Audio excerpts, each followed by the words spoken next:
Hey everyone, this is Ding Lambinicio. Welcome to Vray Sketchup series.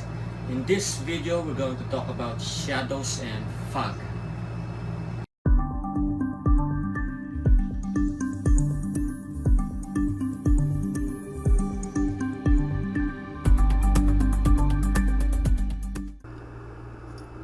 To add some realism to your SketchUp drawings, we need to use shadows and fog. And to do that, we go to the view menu,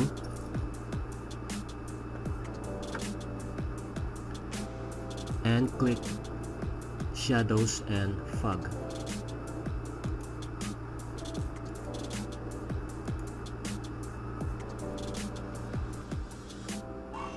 We can also access shadows and fog from the Windows menu.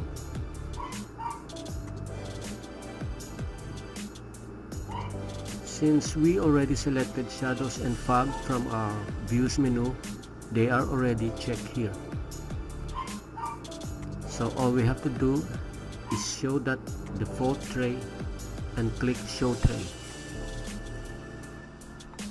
And to finally show those shadows and fog in our SketchUp model, we click display fog and this icon here.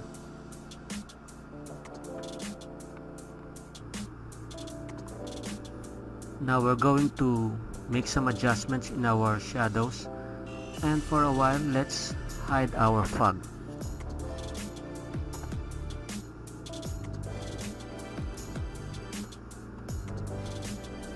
We can change the direction of our shadows by dragging this slide bar.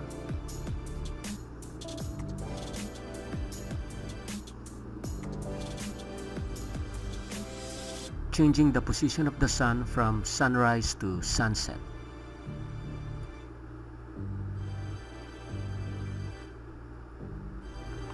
Additional adjustments can be made from this slide bar.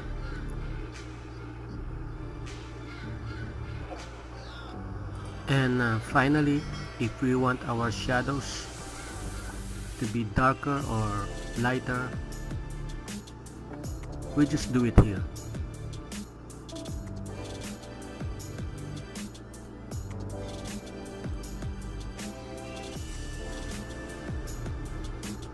And we just leave this as it is.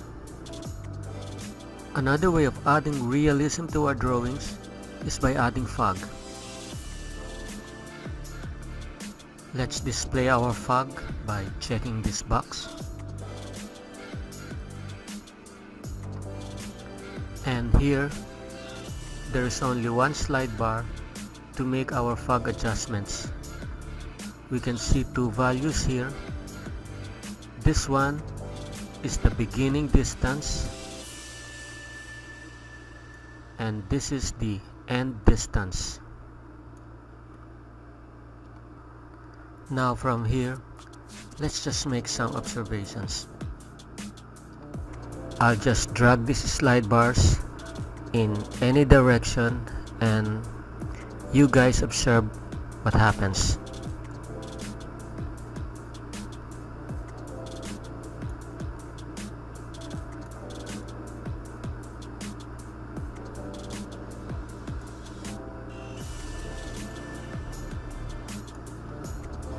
We can also change the color of the fog. Let's try it. Let's uncheck this box and click this one. Let's try a red fog. Okay. And we'll make some adjustments.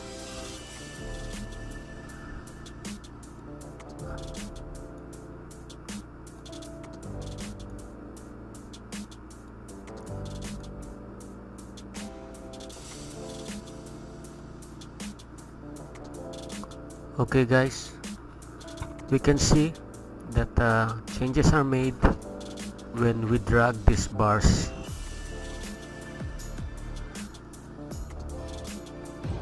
So thank you for watching. If you are new to this channel, please subscribe and hit that notification bell. I will upload more videos and I will see you soon.